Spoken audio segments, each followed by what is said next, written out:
قرآن مجید واضح طور پر گواہی دیتا ہے کہ یاجوج ماجوج دو وحشی خونخوار قبیلوں کے نام تھے۔ وہ لوگ اپنے ارد گرد بہت زیادتیاں اور ظلم و ستم کرتے تھے۔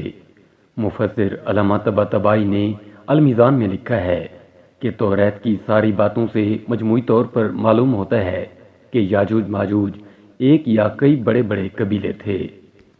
یہ شمالی ایشیا کے دور دراز علاقے میں رہنے والے جنگجو، غارت گر اور ڈاکو قسم کے لوگ تھے۔ مہذب دنیا پر وحشیانہ حملے۔ تقریباً روز کا معمول بن چکا تھا کہ پہاڑ کی دوسری جانب سے بدحیت، وحشی، خونخوار یاجوج ماجوج بڑی تعداد میں آ کر مہذب انسانی دنیا پر حملہ آور ہوتے اور ہر چیز تباہ و برباد کر ڈالتے۔ ان کے لیے انسان کو ہلاک کرنا، مال مویشی لوٹنا اور کھیت کھلیان تباہ کرنا ایک عام سی بات تھی۔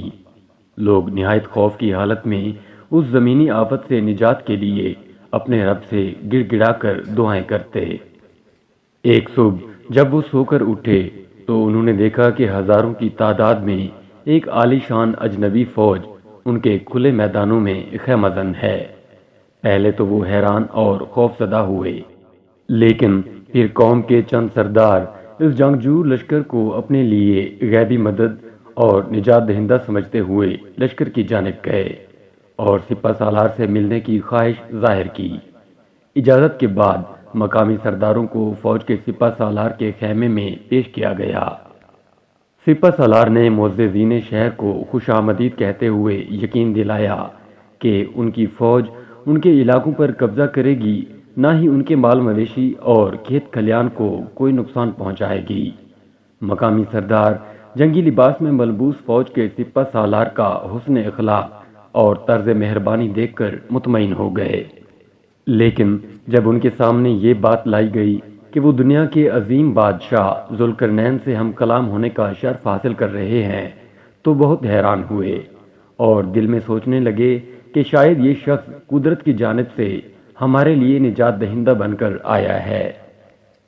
سرداروں کو سوچ میں گم دیکھ کر ذوالقرنین نے کہا، اے میرے قابل احترام دوستو، ویسے تو میں اپنی بادشاہت سے بہت دور دیار غیر ایک سفر پر ہوں، لیکن اگر میں آپ لوگوں کی کوئی خدمت کر سکوں تو مجھے خوشی ہوگی۔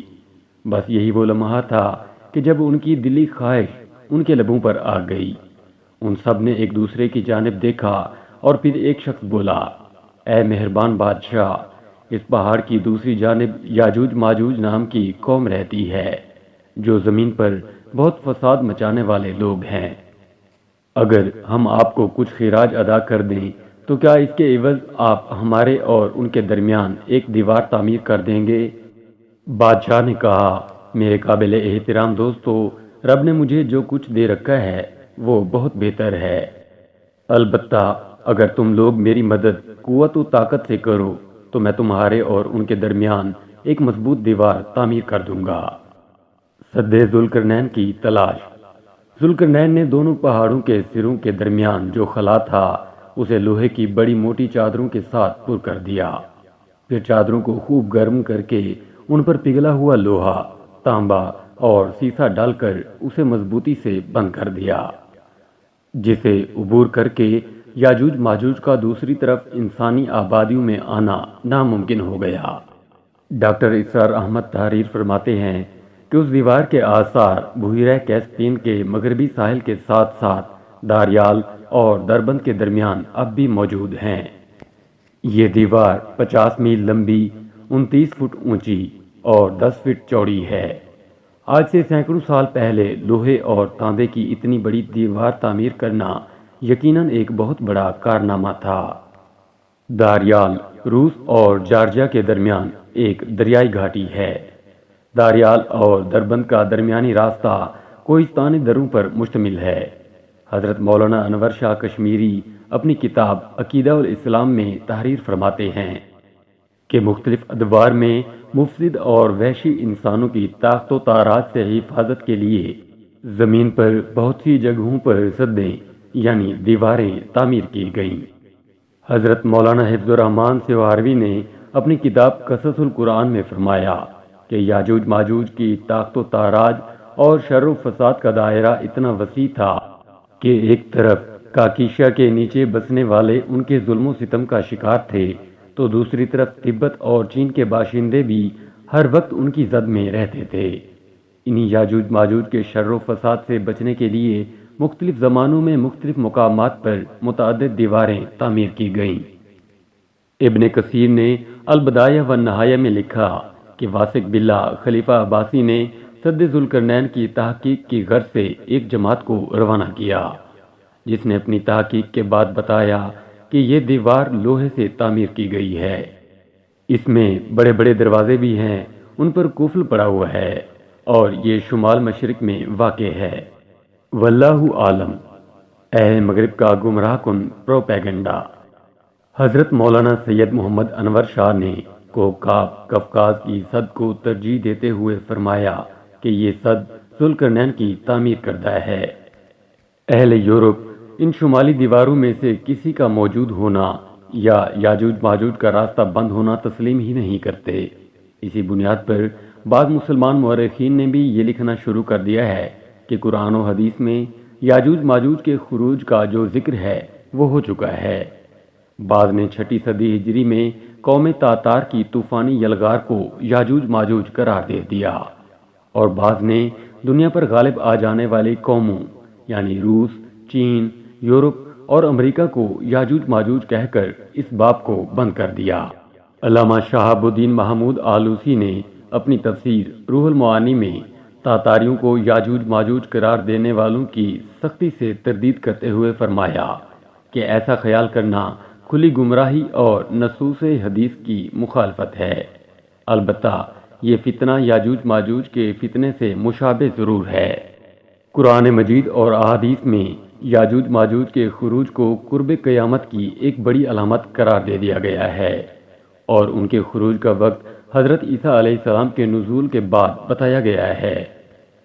حضرت علامہ انور شاہ کشمیری مزید فرماتے ہیں کہ اہل یورپ کی اس دلیل میں کوئی وزن نہیں ہے کہ ہم نے ساری دنیا چھان ماری ہے، ہمیں اس دیوار کا سراغ نہیں ملا، لیکن اول تو یہ خود ان لوگوں ہی کی تصریحات میں موجود ہے جن میں وہ کہتے ہیں کہ سیاحت اور تحقیق کے انتہائی معراج پر پہنچنے کے باوجود آج بھی بہت سے ایسے جنگلوں، دریا، جزیرے اور صحرا پوشیدہ ہیں جن کا ہمیں علم نہیں۔ دوسرے اس بات کا بھی احتمال بعید نہیں کہ اب یہ دیوار موجود ہونے کے باوجود پہاڑوں کے گرنے اور باہم مل جانے کے سبب ایک پہاڑ ہی کی صورت اختیار کر چکی ہو، واللہ عالم۔ لیکن سد ذوالقرنین کے تا قیامت باقی رہنے پر بڑا استدلال تو قرآن کریم کے ان الفاظ سے کیا جا سکتا ہے۔ ترجمہ: قیامت کے قریب جب یاجوج ماجوج کے نزول کا وقت آ جائے گا تو اللہ تعالیٰ اس آہنی دیوار کو ریزہ ریزہ کر کے زمین کے برابر کر دے گا۔ چنانچہ دیوار ذوالقرنین کے تعلق سے ہمارا پختہ عقیدہ ہے کہ قیامت کے دن اللہ تعالیٰ اس دیوار کو ڈھا دے گا اور یاجوج ماجوج کا خروج ہو جائے گا۔ یاجوج ماجوج کا تعارف۔ حضرت ابن عباس رضی اللہ تعالیٰ عنہ حضرت نوح علیہ السلام کے 4 بیٹوں کا ذکر فرماتے ہیں جن کے نام سام، حام، یافس اور کنعان ہیں۔ کنعان طوفان نوح میں غرق ہو گیا تھا، عرب اسے یام کے نام سے جانتے ہیں۔ سام کی اولاد کے رنگوں میں سفید اور گندمی رنگت شامل ہے۔ سام سے اقوام عرب، فارس اور روم وغیرہ پیدا ہوئے۔ ابن عباس رضی اللہ تعالیٰ عنہ فرماتے ہیں کہ اللہ تعالیٰ نے موسیٰ علیہ السلام کے پاس وحی بھیجی کہ اے موسیٰ، تو اور تیری قوم اہل جزیرہ اور اہل العال یعنی بالائی عراق کے باشندے سام بن نوح علیہ السلام کی اولاد ہیں۔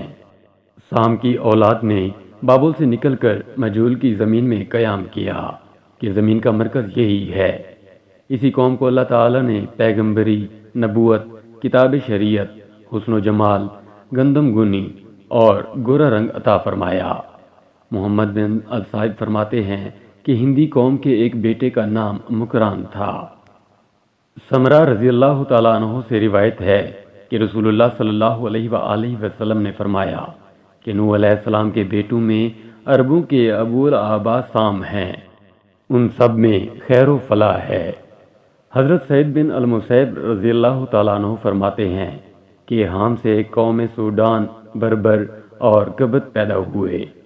یہ تینوں قومیں مصر کی ہیں۔ حام کی اولاد کی رنگت سیاہی، اوپر کچھ سفیدی مائل ہے، جو حبشی نسل ہے۔ یافس بن نوح علیہ السلام سے ترک و ہمکالیہ اور یاجوج ماجوج کی قومیں پیدا ہوئیں۔ ان کا رنگ سرخی مائل سیاہ ہے۔ علامہ شہاب الدین محمود آلوسی بغدادی اپنی تصنیف روح المعانی میں لکھتے ہیں کہ جمہور علماء تفسیر و حدیث کا قول ہے کہ یاجوج ماجوج بنی نوع انسان کی دو قوموں یا دو قبیلوں کے نام ہیں، جو یافس بن نوح علیہ السلام کی نسل سے اور ترکوں کے جد اعلیٰ ہیں۔ یہ نسل انسانی کے وحشی قبائل ہیں جو شمال مشرقی ایشیا میں زندگی بسر کرتے اور مغربی علاقوں میں آ کر تباہی مچاتے تھے۔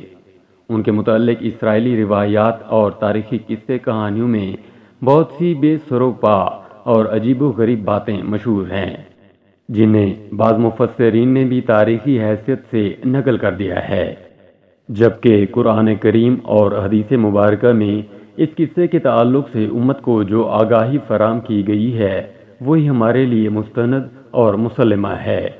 اس کے علاوہ کتب میں جو تاریخی واقعات اور جغرافیائی اور ماحولیاتی حالات کی تفصیل بیان کی گئی ہے وہ بہت زیادہ تضاد اور اختلافات سے بھری ہوئی ہے، جن کے صحیح یا غلط ہونے سے متعلق کچھ نہیں کہا جا سکتا۔ اللہ کے حکم سے دیوار ٹوٹ جائے گی۔ حضرت ابو ہریرہ رضی اللہ تعالیٰ عنہ سے مروی ہے کہ رسول اللہ صلی اللہ علیہ وآلہ وسلم نے فرمایا کہ یاجوج ماجوج دیوار ذوالقرنین کو ہر روز کھودتے ہیں۔ جب وہ دیوار میں شگاف ڈالنے کے قریب پہنچ جاتے ہیں تو ان کا نگراں ان سے کہتا ہے کہ آپ واپس چلو، کل ہم اس میں سوراخ کر دیں گے۔ ادھر اللہ تعالیٰ اسے پہلے سے زیادہ مضبوط اور ٹھوس بنا دیتا ہے۔ اگلے روز یہ پھر کھودنے کے کام میں مصروف ہو جاتے ہیں، چنانچہ یہ روز کھودتے ہیں اور اللہ تعالیٰ درست فرما دیتا ہے۔ یہ سلسلہ یوں ہی چلتا رہے گا یہاں تک کہ ان کے خروج کا وقت آ جائے گا اور اللہ تعالیٰ ان کے کھولنے کا حکم فرما دے گا۔ اس روز جب یہ دیوار کے شگاف کو آخری حد تک کھود ڈالیں گے تو اس دن ان کا نگراں کہے گا کہ انشاءاللہ تعالی ہم کل اسے پار کر لیں گے۔ حضرت صلی اللہ علیہ وآلہ وسلم نے فرمایا کہ جب وہ اگلے دن لوٹ کر آئیں گے تو اسے اسی حالت میں پائیں گے جس حالت میں چھوڑ کر گئے تھے۔ پھر وہ اسے توڑ ڈالیں گے اور باہر نکل کر لوگوں پر ٹوٹ پڑیں گے۔ سارا پانی پی جائیں گے، لوگ ان سے بچنے کے لیے بھاگیں گے۔ پھر وہ اپنے تیر آسمان کی طرف پھینکیں گے، تیر خون سے ڈوبے ہوئے واپس آئیں گے۔ وہ کہیں گے کہ ہم زمین والوں پر غالب آ گئے اور آسمان والے سے بھی ہم قوت و بلندی میں بڑھ گئے۔ پھر اللہ تعالیٰ ان کی گردنوں میں ایک کیڑا پیدا کر دے گا جس سے وہ ہلاک ہو جائیں گے۔